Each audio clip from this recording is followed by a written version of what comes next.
Good morning, everybody. Welcome to another episode of The Man, the Father, the Legend. I am your host, David Ford, and man, this is so good to have this conversation, to be here, to reflect, to converse, to share experiences.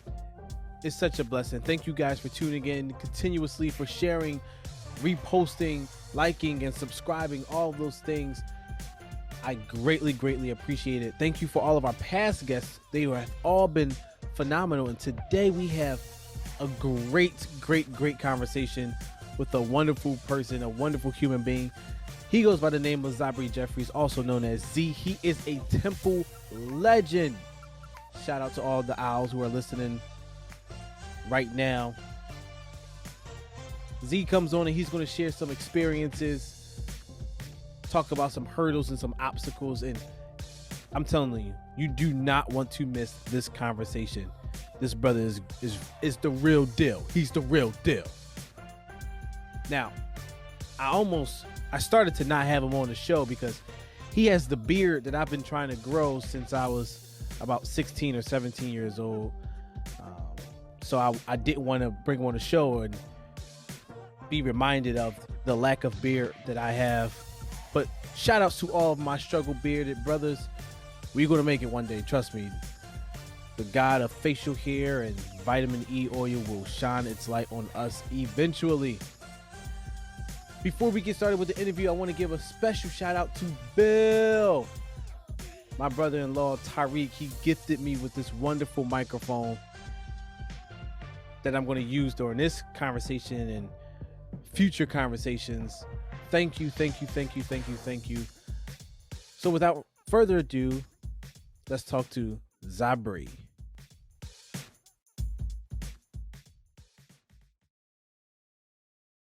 Welcome back to another episode of The Man, the Father, the Legend. I am your host, David Ford, and today we have a very special conversation for you all today. Listen, this dude, man, I gotta wait for this introduction because we were talking before we started, and when I tell you this guy is definitely someone that you want to hear from and definitely someone that you want to take away from, man, he gave me chills. But that's coming up in a second. But before we begin, I want to take a second to acknowledge the souls that were tragically lost in that fire that happened in Philly a few days into the new year. I watched the funeral at the Leocore Center, and seeing those 12 caskets, man, that really touched me. I as a father, I was lost for words. And I try not to talk about it, but I'm feeling more comfortable with talking about something like that and talking about that tragedy. And my prayers, my thoughts, my condolences goes out to that family. So we're just going to take a couple seconds to just do a moment of silence for those souls that were lost.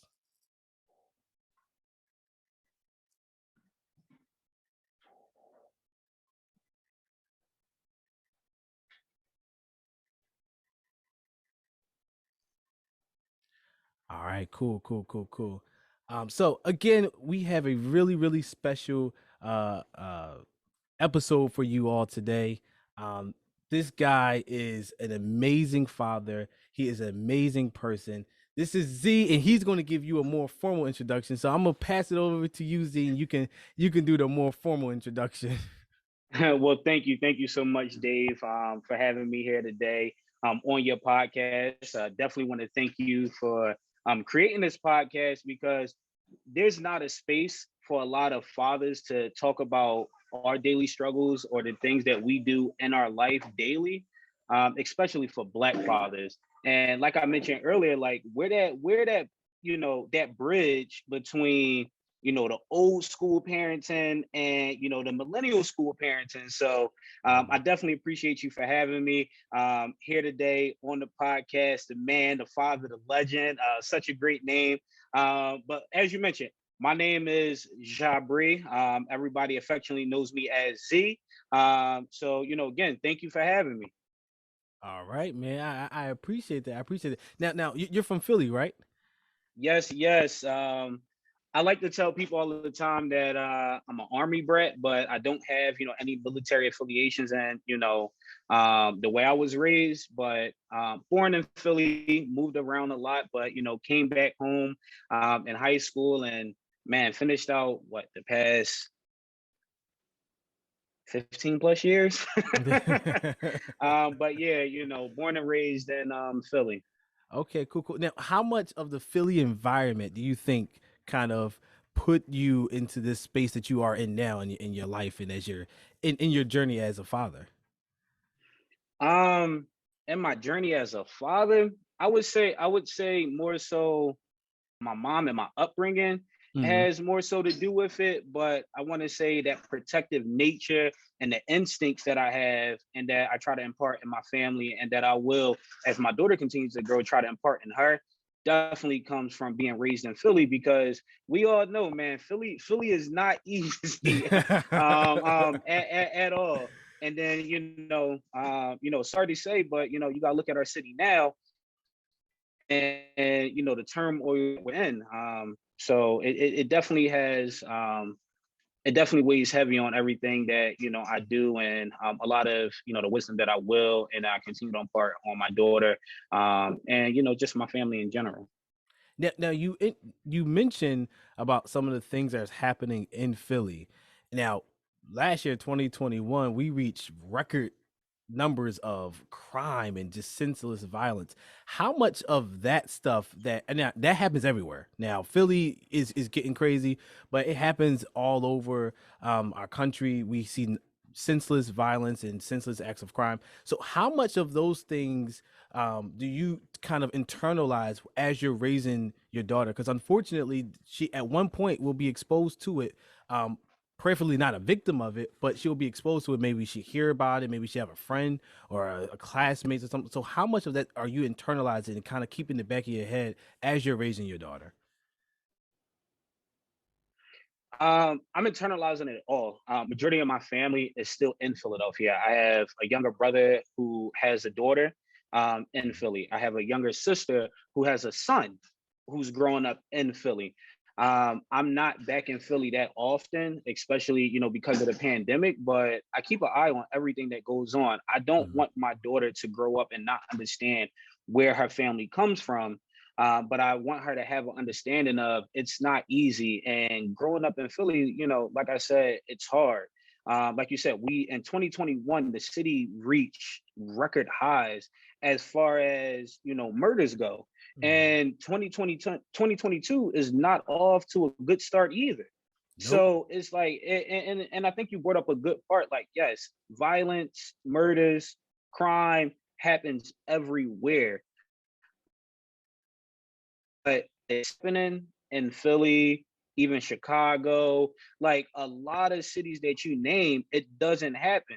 I'm here in Ohio, and don't get me wrong, crime happens here, but I'm not looking over my shoulder every time I walk out the door. Hmm. I'm not worrying about if somebody getting ready to run down on me when I'm getting in and out the car. I'm not worrying about those things. Like, don't get me wrong, in the back of my mind, I get it. It can happen anywhere.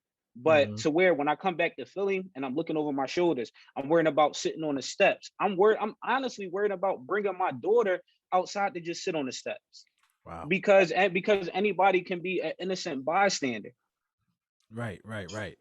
It's funny because not funny, but last year around I'm gonna say about March, I jokingly made this post on Facebook. Now I'm that guy. Yes, I still use Facebook. I love Facebook. So I don't have a Twitter yet. I'm working on it. I'm working on it. But Oh man, you don't got a Twitter. Come on. yeah. We I'm we tripping. I'm still in like 2010. But listen. I told you we was that bridge gap, but you still living in the right. old school days. Yeah. I'm gonna work on that. But so I posted on Facebook and I just it was a joke. It was supposed to be a joke. And this again, this earlier in the year before we kind of saw that uptick of uprise of violence. I said, does anyone have any recommendations on where I can find a bulletproof vest because I want to sit outside in Philly today? And everybody's laughing. They're like, "Oh, that's funny. That's funny. You shouldn't say that." But then the year progresses and it's like, yo, I actually really need this bulletproof vest. Like, and what kind of hurt me was seeing so many young people were dying. Like so many kids were victims of these murders. What do you think, or how do you kind of plan to have a conversation like that? And I know you have a couple years before that you had that conversation with your daughter. By the way, your daughter is adorable. Like I was going through your page, I said, "Yo, she is so cute." Thank you, thank you. Your son is likewise. I talk to your wife about him all the time. So, listen, bring him up right because we don't want him out here breaking no hearts. Yeah. But what do you think? Like, how do you kind of prepare like early on, or anticipate having a conversation like that with your daughter? Honestly, I don't think there's any way that you can prepare for it. Hmm. It's honestly not. Um, I think one of the things that my dad told me, and something that I always internalize, is don't never be in the way. And Hmm. it sounds very easy, but at the same time, it's a very hard concept to internalize as well. But what you mean by don't be in the way, don't do nothing stupid that's going to jeopardize your well-being. Right. Don't be in the way by trying to be somebody that you're not. Hmm. Don't be in the way by being somewhere that you know you have no business being. But outside of that, there's no way that you can honestly prepare any child, no matter male or female, Hmm. for the harsh realities of the world, especially when it comes to violence. Because all the time, I remember wasn't it just this summer? It was a cookout in West Philly Yeah. where a couple of kids were killed as bystanders. Yeah. Yeah. And it's just like they're at a cookout having fun, Hmm. but it's like anybody for that. You know, Yeah. so the best words of advice that I can give anybody, whether it's my child or someone else's child, is literally just don't be in the way. And Hmm. all of the ways that I just mentioned are just, starting points. As you start to get older and you start to understand what's going on around you, you'll start to understand by your own terms of what not being in the way means. Hmm. Right, right, right. I feel that. I feel that. I feel that. Now, I'm interested. I'm interested in your childhood experience. What was it like, being Z growing up in Philly, and the things that you experienced? What was your childhood experience like? Um, my childhood experience, like I said earlier, when we were talking privately, I grew up in a single parent household. My mom, my mom. She was, teacher sometimes. She definitely, was the father that I didn't have, up until a certain point because my father was incarcerated. But I grew up. I'm the oldest of all of my siblings on both sides.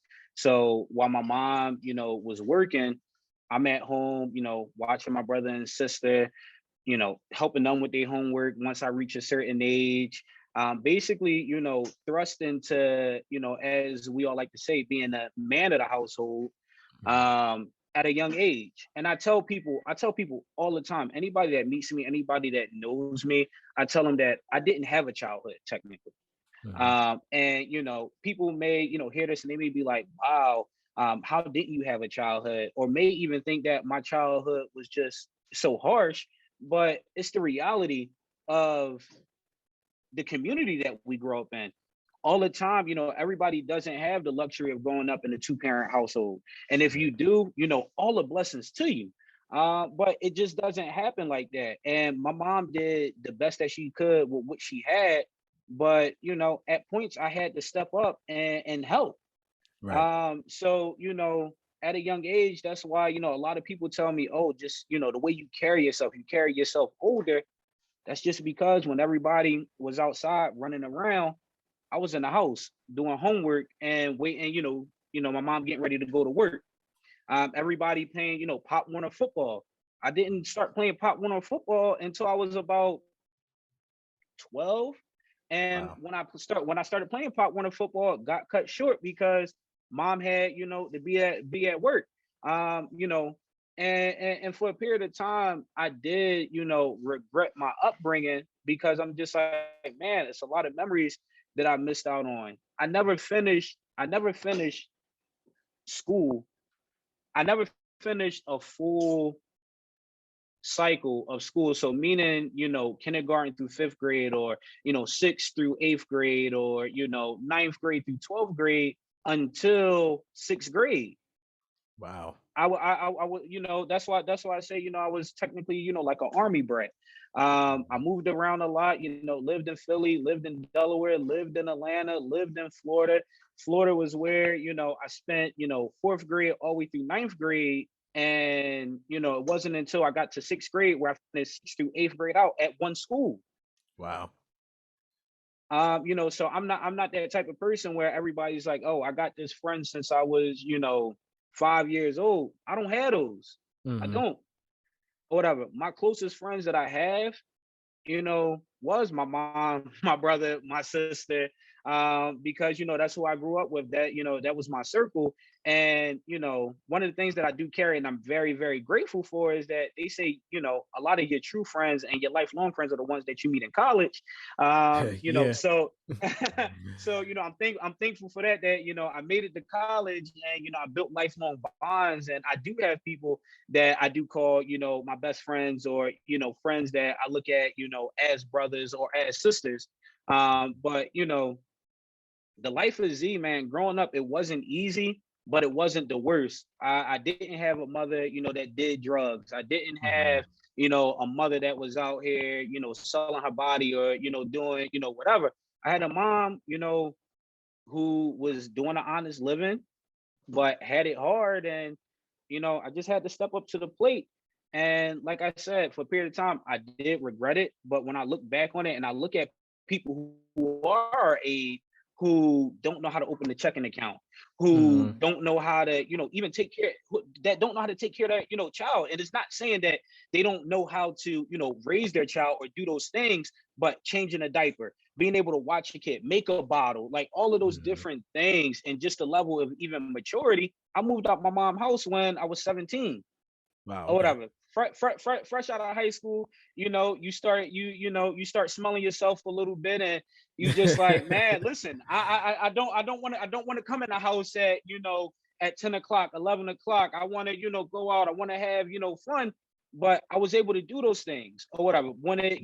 When I was 14, 13 years old, and people never had a job. Listen, man, and this is me honestly speaking. I would say the hustle in me started from when I was like 6, 7 years old.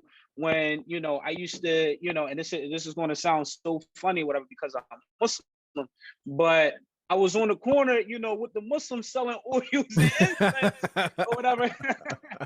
I was out there grinding, but I used to work, football games, carrying, sodas, and taking out people trash. So, you know, I've been working literally, since I like actually like 12 years old, so 15 plus years. When people looking at now, they like, man, I'm just getting that start in the job, or I'm just doing this. Right. And listen, sometimes I tell myself, I'm like, man, I'm ready to retire. And they like, man, you only in your 20s. I'm like, man, listen, I've been working. But all that just to say, the life of Z, me growing up, it wasn't easy, but by far, and I don't want anybody to think, that like I just had this horrible, upbringing. Me and my mom, we thick as thieves. Mhm. My fiance, she'll tell you. My brother, my sister, they'll tell you. We have a great relationship. I thank my mom, because I wouldn't be half of the man that I am today without the way she raised me and the things that we experienced together in life. And Mhm. it's prepared me to be the man I am today, the father I am today, the husband, the fiance, like whatever you want to put out there.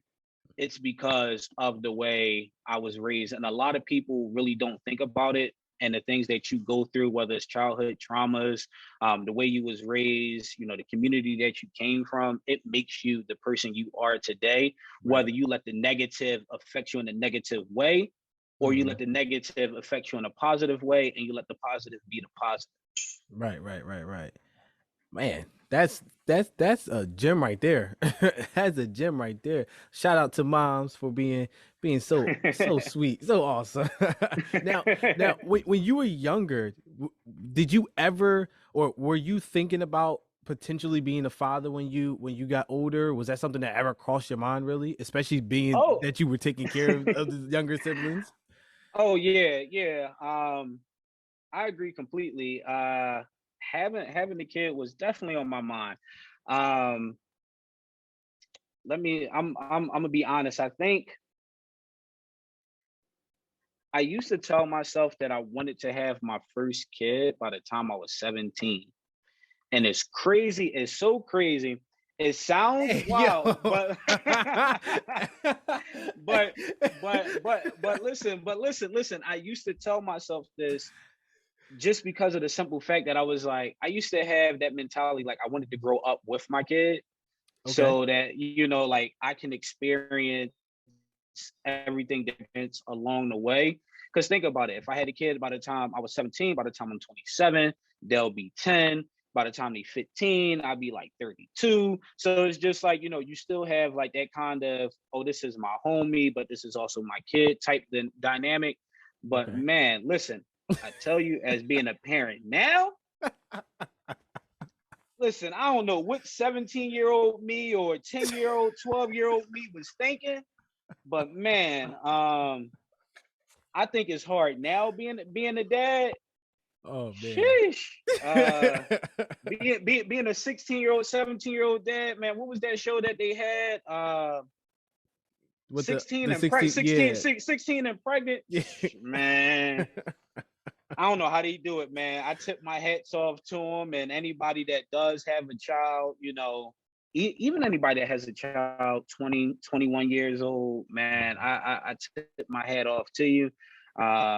These young moms who are graduating college while they have kids or going through it, single fathers out here, or even dual parent households, and you young and you doing it.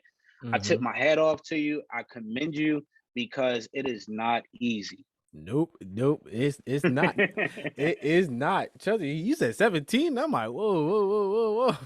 Listen, man, don't put me all on the spotlight. How about yourself? No. But low key. It's funny that you said it because low key, I remember telling one of my friends when I was younger, maybe not 17, but I was like, I wanted to have a kid at like 19, 20, 21. But my reasoning was I wanted to be that cool grandparent. Like I wanted to be Okay, that okay. young grandparent that like they're like, oh, look at the granddad that's like still hanging out with the that was my idea. But like you You said, want you want to be you wanted to be the sugar daddy grandpa. The you want to be the grandpa that's that all the young girls like, oh, who's that? That's your dad. No, that's my grandpa. I see your game. I see your game. I am not going to confirm or deny any of that, but so it's funny when you said that 17. I'm like, I wasn't thinking 17, but I was thinking younger than I was. And like you said, now I have a son. I'm 25, and I'm like, whew, I don't know why I thought that because this is challenging. It's fun, but it's really challenging. Yes, it is very fun. It's very rewarding, but like you said, it is very very challenging. It is very very taxing. Hmm. Um, Man, listen, I be telling people, man, I don't need limited assistance and food, but daycare, man, listen, man, daycare is somebody's rent, and I just be Right. like, man. Can Biden, can you throw me a couple of dollars? Yo, that is funny. You ain't lying. Trust me. My homie, he warned me ahead of time. He said, "Oh man," when I told him that I was going to be a father, he said, "Man, that's great. Start saving your money now." I said, "Yeah, I'm buying diapers already." He said, "Forget the diapers, man. That you got." You got friends who could do that. You better save your money for daycare. Listen, man. Diapers aren't even that bad. Diapers and wipes are not that bad. I remember people was just like diapers and wipes. I'm like, I could get a case of diapers for like $25-$30. Like Right. that, that ain't nothing. You spend that on eating out or something, like that ain't nothing. Right. But when you hear daycare, $1,200, Right. 15. What y'all doing? Right. Y'all teaching her French? Right. She learning calculus. She gonna be ready to graduate college at 2 years old. Right. Listen, man. I don't get it, man. I'm all the time. I'm just like that's one of those sheesh. Right. That's one of those moments. Right. Now I have to ask you, take us through your reaction when you first received the news that you were going to be a father. Now I got to hear this one. Honestly speaking, man, it wasn't that glamorous. It was not that glamorous. We're in the middle of a pandemic. Daughter's definitely a pandemic baby. Shout out to Valentine's Day. shout out to Valentine's Day. But it's crazy because we were sitting at home. I was living in Jersey at the time, and Zinga, she was just tired all the time. We working from home. She like, I'm about to take a nap. I'm tired. I'm like, man, got like 10 hours of sleep the night before. So I was just like, I'm like, listen, I'm like, honestly, I'm like, you might be pregnant. I'm like, let's just take a test. So, we go by the test, and she always told me, she had like this magical way of, like her wanting to tell me, but it ain't really nothing you could do in the middle of a pandemic. Right. So, we go to the store, we get the test. So, we both sitting there. She, go ahead and, take the pregnancy test. And it sounds so crazy, man. And, sorry if this is going to weird anybody out, but I'm sitting on the toilet. I'm sitting on the toilet. She took the pregnancy test out because she, like, I don't want you to see it before me. And she comes in the bathroom and she like, I'm pregnant. And I'm like, yo, stop playing with me. I'm like, because she said it so calm. And I'm like, yo, stop playing with me. Or whatever. She like, nah, I'm serious. And then like a smile, crept over her face. And I'm like, how Usher was, in Confessions. Yeah. Like, stop playing with me, man. Put that on everything. So I'm just like, so then, I see it. And then like this major smile just, crept across my face. Because the whole time we've been together, we, had debates on when we wanted to have kids. I wanted to have kids, maybe like a year after, we graduated college. She was like, no. And then she was on board with, having a child. And then I'm just like, no, I'm like, we still not financially, in that, place yet. And then we both just like, when it happened, it's just going to happen. But we ain't know, like, literally, we talked about it that year because that was also the first year we moved in together. Okay. So it was just like a major change. We living together for the first time. Now we have, a kid on the way, pandemic, just so much. But, in that moment, and it's still, a song that sticks with me to the day, Jodeci Forever My Lady, just started, playing in my head. And, it's not the magical moment that everybody has, but it's still our moment. And I still, will never forget it to this day. Even she won't let me forget it. She has like a Snapchat recorded video of it. And I'm just like, man, I'm like, seriously? But, Right. it's here. Now, did you have any fears or doubts or worries about becoming a father, or especially because we were in the pandemic? Yeah, I had a lot of fears, like just as being a father. Like I said, I grew up in, a single parent household. My dad, was incarcerated for, about 13, 14 years of my life. So don't get me wrong, I've had father figures in my life or people that I learned things from, growing up, learning how to be a man, learning certain things, but all of this was new to me because Yeah. now I'm responsible for a human being. You can't return the sender. You can't do that. Yeah. So I just I didn't, and I still don't want to mess her up. Hmm. Especially, there's ebbs and flows, and there's differences with raising a young man, and then there's differences with raising a young lady. And Hmm. don't want her to have abandonment issues, don't want her to have bad choice in men, don't want Hmm. her um to go through abuse and all of those different things. So it's just like, how do you shield her from that, but also how do you prepare her for it as well? Right. Because you don't want any child growing up being naive and just thinking that, oh, this bubble that I come from is just how life is, when it's Right. not like that at all. Right. Because the world is a beast, and you're Hmm. going to meet so many different people. You're going to have so many different experiences. Her experience in life is going to be 1,000% different than mine, but at the same time, I want her to understand my experience. I want her to understand her mother's experiences, but then we Hmm. also want her to have her own experiences as well. So that's, I think those are like were my biggest fears. But then I also had the fear of having adequate income. We Hmm. literally just talked about, how expensive it is to have a child. Went to, one time this summer getting her ready for, winter, went to Carter's to go buy her some stuff, walk out with a tab of $300, Mm. and just like, what did we spend $300 on? They ain't buy myself nothing. She Right. ain't buy herself. Zenya ain't buy herself nothing. Yeah. But you just spent that money. And at that point, I was still finishing up grad school.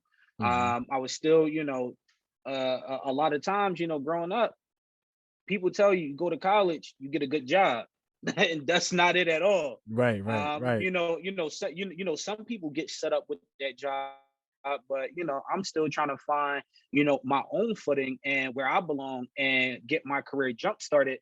So it's just like, am I going to have enough money, or am I going to be financially stable enough to even support a kid? So then now in the back of my mind, my childhood and my upbringing starts to kick in. Hmm. Now it's just like, oh man, am I bringing in a human being, a child, into the same lifestyle that I had? Right. And it's just, and don't get me wrong, I got thick skin. I'm a hustler. I know how to make, what 50 say, I step on grapes, put it in water, and tell you it's wine. Hmm.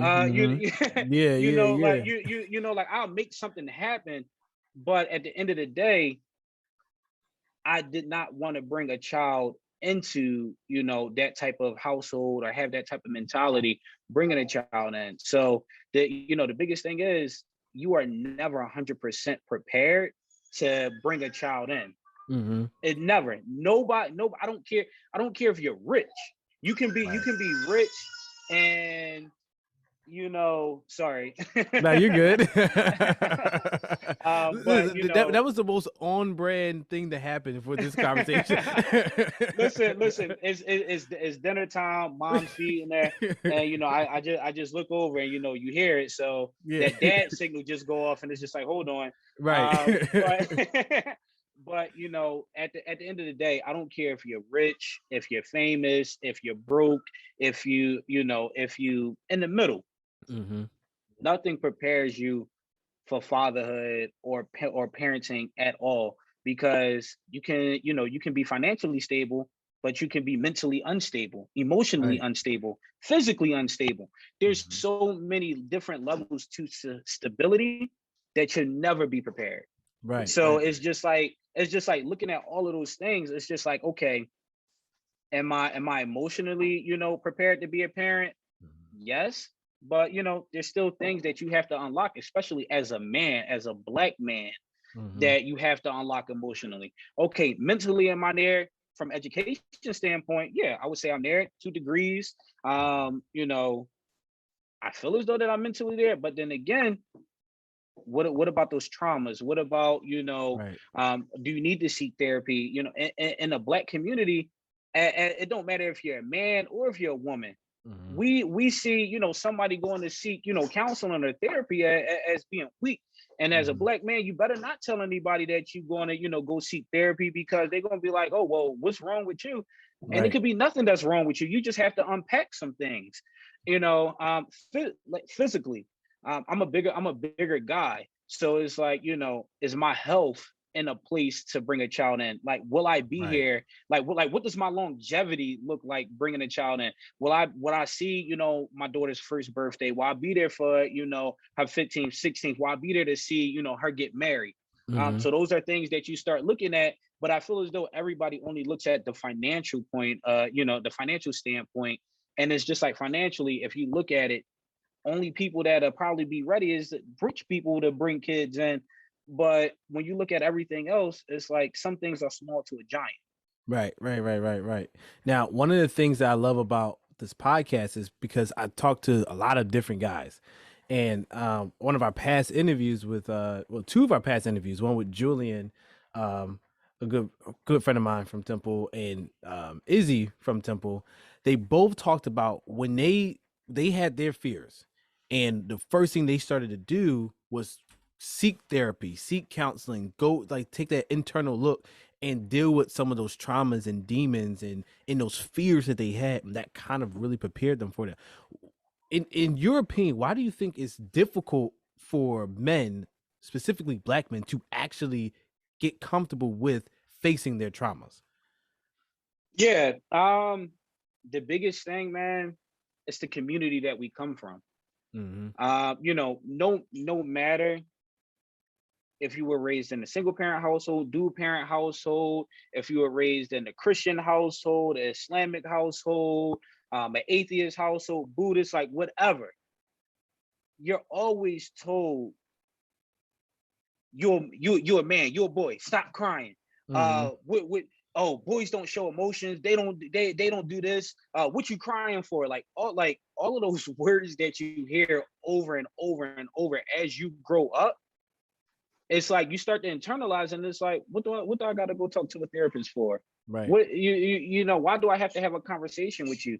But it's just like, you do need to unpack those childhood traumas or whatever it is that you're going through in life, because it's going to perpetuate a cycle that you're not going to be able to get yourself out of. Yeah. And at the end of the day, I I was one of those people that I'm just like, oh, I don't need therapy. I can deal with it on my own.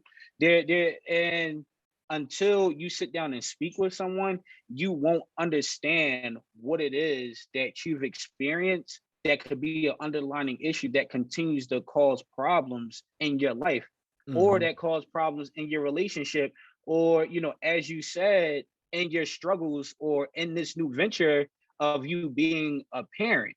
But I'm also going to throw it back on, some therapists, because you have therapists who have never been through what you've experienced. So they don't even know how to unpack that themselves. They just Right. know how to open a book or go by what they learned in school to try to put it back on you to think. But unless you find somebody who either A, comes from the same community that you come from and can understand what you're articulating and what's on your mind, or somebody that's been through what you've been through and is on the opposite side and can help you truly unpack it. So Mm-hmm. it will behoove somebody not to, look into the therapist that they're going to go see, because you have to be very selective. Right. Before I started therapy, my thing was, I don't want to talk to somebody that's not Black, Mm-hmm. and I don't want to talk to somebody who can't, relate to me. Mm-hmm. Mm-hmm. Because at the end of the day, you're just going to write me off as a statistic, as another person that's from this community that's experiencing this. And now what you're going to do is you're going to do, a study on it. And now that you wrote me off as the statistic or this study, you're just going to be like, oh, African Americans or Black males or males, experience X, Y, and Z, but you don't Mm-hmm. even understand it. Right.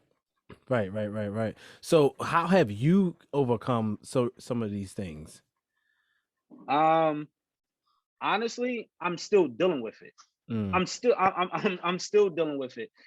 Because at the end of the day, it's not, and nothing is going to be 100%. You know, I always tell myself, just focus on getting 1% better every day, and right, everything else will take care of itself. So it's right. just like I'm still doing those little things to get me to that point. It'll be times when, having a conversation, or saying certain things, and then you just got to stop. You got to be like, hold on, did I just say that? Mm-hmm. I did, speak about this, in therapy, or I did speak with this, I did speak about this to someone. So now it's like, okay, what are my steps that I have to follow to get 1% better? And I just try Right. to, live by that, 1% better every day. Mm-hmm. Now, you mentioned about like kind of what we kind of understand as toxic masculinity and how we teach young boys those toxic masculinity traits and those things. Now, when I found out that I was going to be a father, I was looking forward to it being a young boy so I can kind of steer him away from those things. Did you want a boy? Did you prefer a boy? Were you anticipating a boy, or was it just like whatever happens, or was it girl? Like what were you looking for? Honestly speaking, I was just looking for a healthy baby. That's Mhm. that's all that's all I was looking for. But don't get me wrong, I do want a boy. I do want a boy. It's pretty interesting, because it's more so of a legacy thing. And I know a lot of people talk about legacy, but I am, on my side of the family, I am the last male that carries the last name Jefferies. So if I don't have a boy, essentially my last name dies. Mhm. And I do have a daughter. She carries my last name, but when she gets married and when she gets older, she's going to take on her husband's last name. Right. So even though my bloodline is still out there, my last name will no longer be there. But I was excited nonetheless when I found out that I was having a girl. I know, as she gets older, she's going to be expensive. But um, I didn't mind whether it was a boy or a girl. I just, was praying and hoping for, a healthy baby. And I am blessed to have a healthy, baby girl who is, beautiful, smart, intelligent.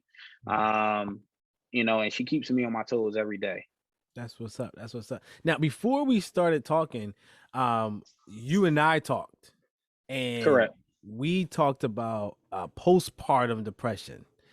And Z, you brought up something that I thought I was the only person who experienced, and I didn't know how to communicate or kind of talk about it. And Z basically was talking about how typically we society mentions the mother who goes through postpartum depression, but there's another side where the father also goes through postpartum depression. But you kind of explained it a little bit more what you meant by that. So can you just, for our listening audience, just explain that, and so we can kind of like dissect that? Yes, yes, yes. And this is where it's going to get a little bit deep. Yeah, Um, because for sure. because as you mentioned, as you mentioned, Dave, when we think of depression, especially postpartum depression, we always think of it as the woman. And don't get me wrong, postpartum depression for women is extremely real. And for any fathers or fathers to be, please pay attention to your partner, consistently ask them, and also look for any changes that they may be going through, whether it's quiet, whether it's loud. Like, pay attention to it.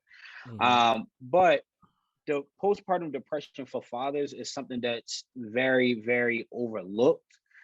Even myself, like, I didn't know what I was going through, and I got on Google and I was like, "Is there postpartum depression for fathers?"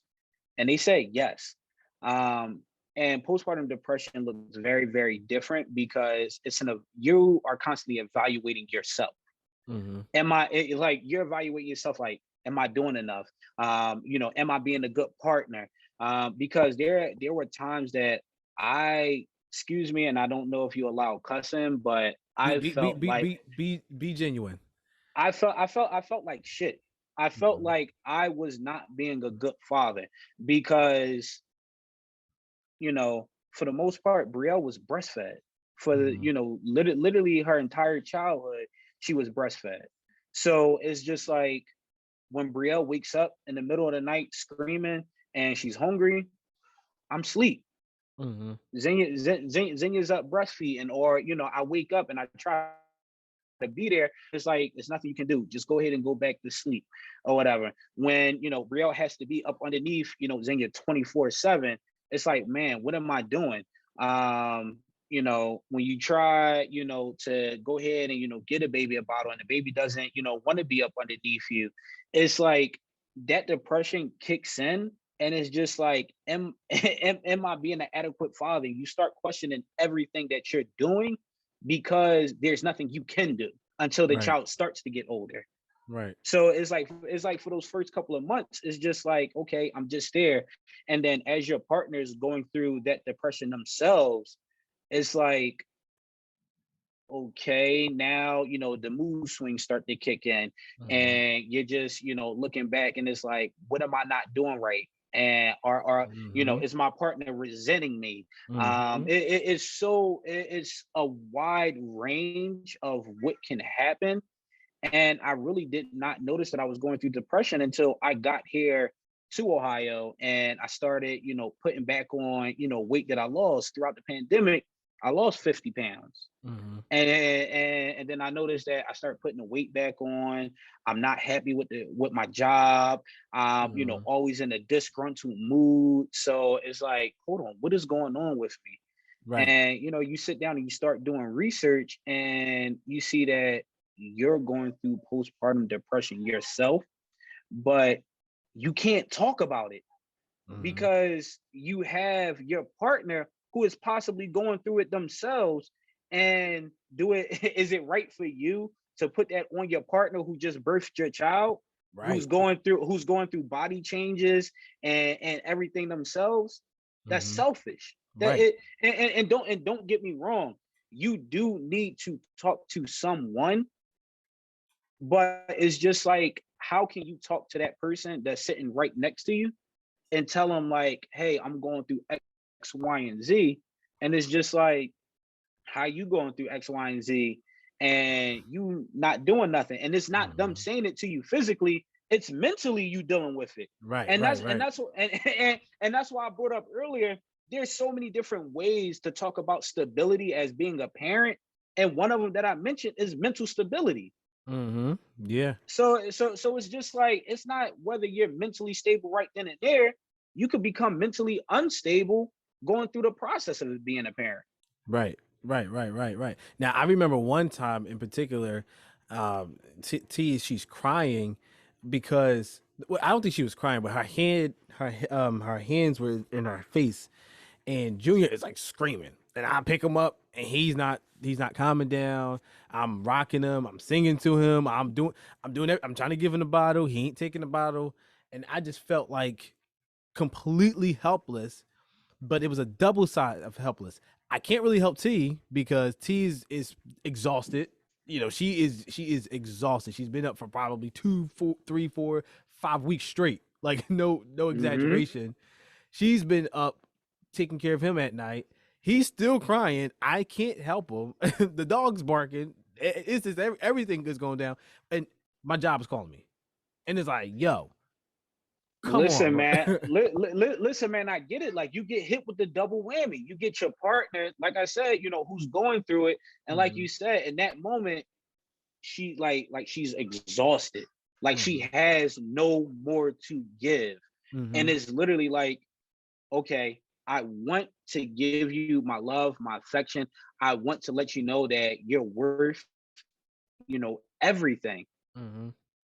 But then on the other hand, like you said, your child is going berserk. Your child is crying. And now, you're trying to, soothe your child. But then you're thinking, like, hold on, do I take care of my partner first? Do I take care Mm-hmm. of my child first? And then, Mm-hmm. like you said, you got the job on the other line. And it's like, now at that moment, you feel less than a man. Right. And no man wants to feel that. And it's Right. just like, how do I build back up my own worth within the eyes of my partner, within the eyes of my child? And how do I handle business as a man, as a father, as a husband, and as a leader of my household? Mm-hmm. How do I do that? Or Mm-hmm. whatever. And a lot of people don't understand, like, there's so many things that we go through as men. But as you know, as you become a father, that's something added. As you become a husband, that's something added. So it's just like you have a lot of weight to carry on your shoulders Mm-hmm. that also puts you in that depressive state. Right, right. And I think like you mentioned before, it's only weight and only pressure that another father could really understand. You could talk, and unfortunately, at least for me, I felt like sometimes telling, like, kind of like what you said, I feel bad saying something to T because it's like I didn't carry the baby for 9 months. I didn't I didn't go into labor for a day. Like it's just like, so it's like, come on now. Are we really about to complain? So one of the things that I did, and hopefully this helps somebody, I started looking at things I can do to complement my wife or and help out around the house. Like I picked up cooking. Now, if anyone knows me growing up, I ain't never cooked nothing a day in my life. I barely made cereal. Like that wasn't my thing. So I started cooking more. I was paid more attention to the house and making sure the house was clean. Make sure I can't stand doing the dishes, but I made sure the dishes was. Listen, literally, I'm telling you, if there was anything that I dread, it's going to be the dishes. I cannot stand doing the dishes. I can't stand doing the dishes. But I started intentionally doing that more. Um, it's definitely a challenge. It's definitely a challenge that, and hopefully somebody who's listening to this can comment on a YouTube video or on Instagram and give us some pointers on on how to get through it. But I want you to know, good brother, you ain't by yourself. You ain't alone, and, and this is a support system, right? So whatever I can do to help you and whatever you can do to help me, listen, we feed off of each other, and that's just what we need I as fathers. You know. I agree. Listen. I agree completely, and I think you hit the nail on the head. Like, you have to find those things to complement your partner. Mhm. Just like you, everybody would know. Anybody that knows me personally, anybody from Temple, know that Z can throw down in the kitchen, on the grill, no matter what it is. So cooking was never an issue. Cooking was never an issue with me. Um, Cleaning was never an issue with me. Like, my mom, man, listen, that house better be clean. So, Right. now, don't get me wrong. Zenya tell you, mama tell you, anybody tell you, I clean up the whole house, I clean the dishes, but there's definitely gonna be some pots left because I don't listen. I don't feel like putting in that extra, elbow work. But I think for me, the biggest thing in helping my partner and finding things to compliment was, finding those things that, she liked to do, when she, had her freedom, or Mhm. when she wasn't a mother, because a lot of people don't understand, when you become a parent, your freedom is no longer yours. Right. You definitely do have to find ways to, still live your life as your life, Mhm. but majority of it is going to be spent being a parent. So, whether it was, dates in a park, whether, she's very, very artistic. So I just remember one day I just bought her a sketch pad and, some charcoal pencils and stuff. And, sometimes just give her a break where she can go, just sit down and draw and, get a break. Mhm. A lot of people have it better than we have it because it's just me and her. We have no family out here, in Ohio. We're, Right. 8 hours from Philly. Right. Right. So that's not an easy car drive, and don't nobody got money to, be buying a flight every, Right. every month or every 2 weeks. Right. So, and with just having a child, you try to find those ways to, still fall in love with each other every day. That's Mhm. that's definitely a major component. So just, find those little things to make your partner feel as though that they are appreciated outside of, what you're doing in the household. And ladies, any ladies that, do listen to this and are taking notes, find those things that compliment your man too, because like Mhm. we said, we do go through the depression, and it may not be easy for you to spot because Xenia didn't spot it with me. Mhm. Um, so, definitely, make sure that they are okay and find those things that compliment the man as well, please. Yes, sir. Yes, sir. Yes, sir. Now, I don't want people listening to this and thinking, "Oh, we just two depressed folks," the two depressed fathers. Just, oh my God, I'm a father, man. I gotta do this again. So now I gotta ask you, what is the most? And I know you probably got a laundry list, 3, 4 laundry lists of things, but what is the top joyous things about being a father? What's the most beautiful, most memorable, the most meaningful things about to you about being a father? Uh, the progression, the Mm-hmm. progression. I wake up every day and I'm able to see my daughter grow. Right. And this is no knock against any man or woman, but this is just my personal perspective. I can't see how a man or a woman does not want to be in their child's life, because me waking up every day and seeing her grow Mm-hmm. is like it brings like so much joy to my heart. Like Mm-hmm. my daughter's laugh, her smile, her little, now she's walking and running. So just watching her wobble throughout the house, it's just those priceless moments that you can't get back. Mm-hmm. And any father, any mother that's out there that's in their child life 24/7, or even if you're co-parenting, you understand it. Those precious moments that you see your child go through, Mm-hmm. you understand. When the first time she said dad, the first time she said mom, I remember for a long time her favorite word was wow or whatever. Really? And yeah, and she'll just be like, wow. Now like she's just getting into, this phase of like now like just putting sentences together. Um, you know, you can see on Instagram sometimes like she just picked up the phone the other day and started pressing buttons and put it to her head and said hello and like Oh started Lord. having a conversation. Oh Lord. It's just that, it's just those moments of you waking up every day and seeing that progression, Yeah. that are those priceless moments for me. Okay. So what are you looking forward to as a father? Um, honestly, I'm looking forward to that first time when like she's old enough to just be like, "Hey, daddy, let's watch Princess and the Frog." I'm Ah. honestly like, I'm looking forward to like that being, one of those things. Because honestly, like that's like our movie. We'll put on Princess and the Frog and we'll sit back and we'll watch it on repeat. Mm-hmm. Um, but honestly, like I'm looking forward to like that very first, daddy daughter dance. I'm Mm-hmm. looking forward Mm-hmm. to those daddy daughter dates.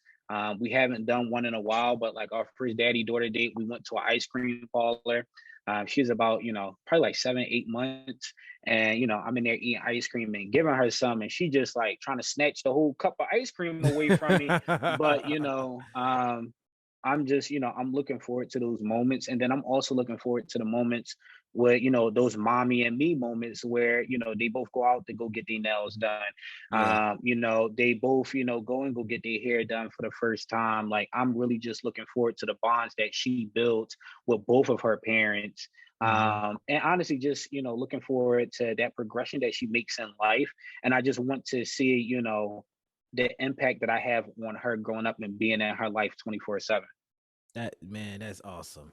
That's awesome. Listen, we could talk for hours because we could talk for hours because you have such a unique perspective. And like I told you before, I appreciate you because you were saying things that I felt, but I couldn't say. Or at least I felt like I couldn't say. I didn't have the words. I didn't feel like I had the people who will understand what I'm talking about or what I'm going through. Like I have my dad in my life, and he always says that you can call me for anything. But I'll be honest, Dad, if you're listening, you got 4 kids.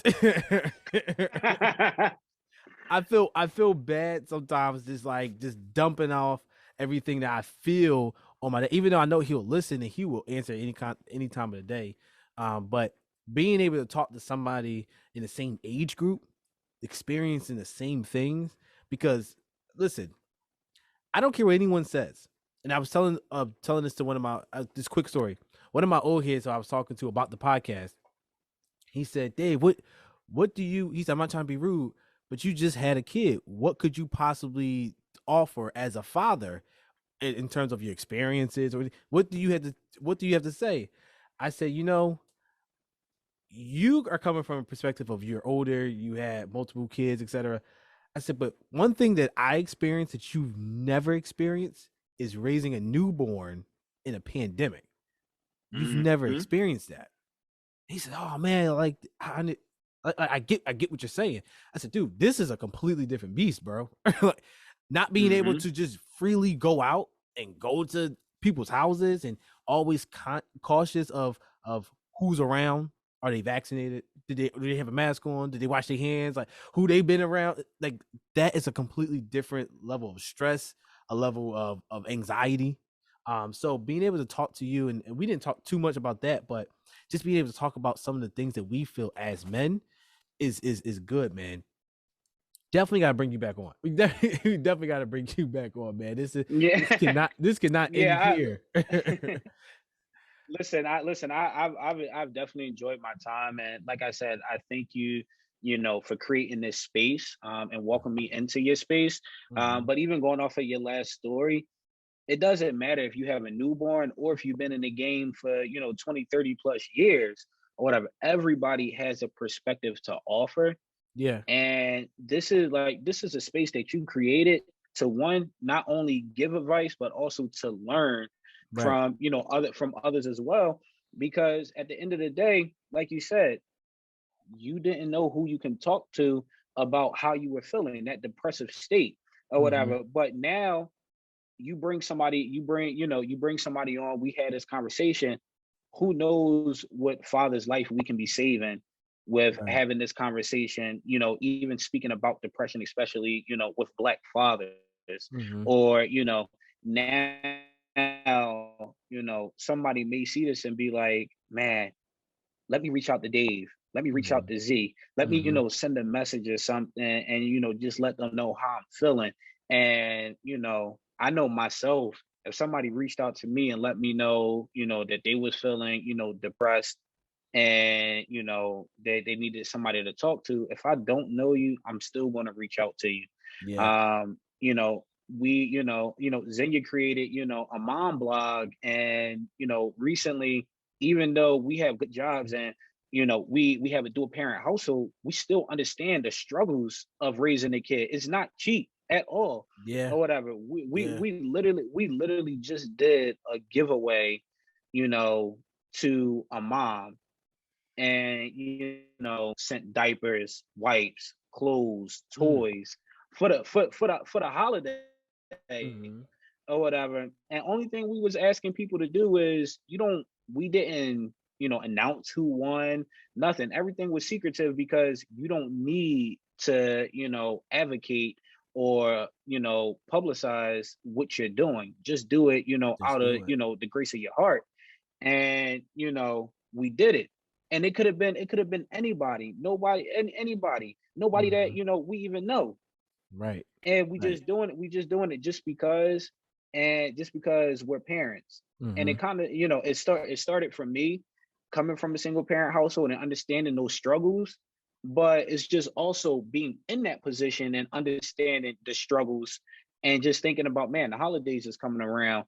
So these spaces, the internet, podcast, social media, like, these are spaces that anybody can get help. Hmm. Hmm. People just gotta present it. People. So, like I said, thank you for having me. Thank you for creating this space. Thank you for just having raw and authentic conversations, because this is needed. And like I said, man, the father, the legend. It's a great space, especially for fathers, and especially for Black fathers. So thank you for it. Man, I appreciate it. Well, I gotta ask you one last question before we go. One last question. If you were given advice to a young man who had maybe just experienced becoming a father for the first time, or he's going to become a father for the first time soon, he just found out that his lady's pregnant, or whatever the situation is. If you were given advice to a younger person, what would that advice be? Listen, that's the advice that I would give. Listen to your partner, listen and understand what they're going through, listen to any advice that is being given to you. Mhm. Just listen. Now, listening to advice doesn't mean you have to incorporate it, but listen and evaluate it.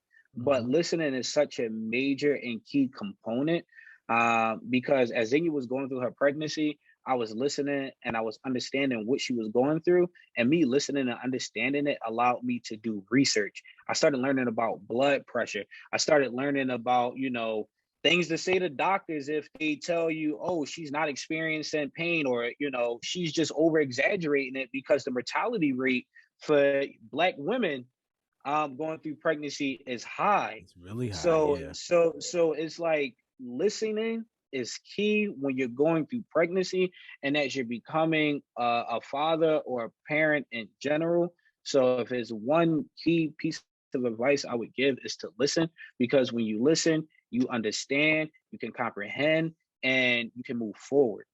Yes, sir. Yes, And all sir. and also that listening will allow you to ask questions and to seek guidance. Yes, sir. Yes, sir. Listen, man, again, I appreciate it. We're going to have another conversation. Thank you all for tuning in, for listening. Please remember to share, subscribe, like it, repost it, do everything. If you're on Facebook like me, I'm not going to let y'all shame these Facebook folks now. I love Facebook now. I love Facebook. I do my sharing and everything. But please share it with everyone. You can follow us on all of our social medias except for Twitter at the man, the father, the legend. Instagram is actually man, father, legend. But if you type in the man, the father, the legend, it will still pop up. Once again, I'm your host David Ford. Thank you, Z. Uh, yeah, I really appreciate it. I really appreciate it. I appreciate you for having me. Again, like Dave said, go ahead and hit that follow, that subscribe button. The man, the father, the legend. All my Black fathers out there, please, please take heed to any advice that you heard, any gems that we drop, um, and reach out. Yes, sir. And please tune in for the next episode. I'm talking to a special guest. He's a father of six. Father of six. And man, we talked a little bit, and he told me some of the things. I'm not even going to drop his name yet. But we talked, and I said, man, you better give me something. Six kid, you got a lot to say. I know you do. Keep it locked on the man, the father, the legend.